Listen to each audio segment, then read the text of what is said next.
snoring. Silence filled the room.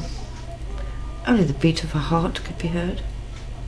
A bird outside in a tree is singing. A rabbit rustles through the undergrowth.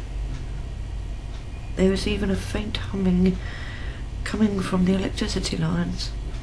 Still, in the room, just the heartbeat. When suddenly, a sharp intake of breath, and once again the loud rumblings of an earthquake fills the silence, and the snoring continues on.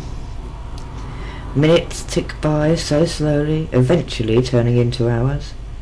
The coldness of the night leaves its dew mist upon the flowers, yet the snoring gets so loud it's impossible to bear. So I lean and pinch his nose to change the flow of air. Cough, splutter, moan, and quietness comes to pass.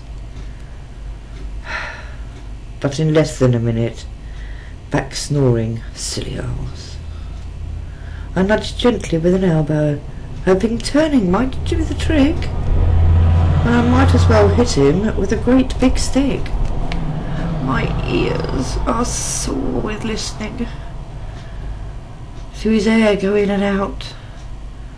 I wonder if it would help. Just a little clout. Jump and then, oh, yes dear. Are you alright? I say, I'm bloody tired of sleep. I have had out. So please, just for once, let me first get to sleep. Please do. Then you can hear me snore almost as loud as you.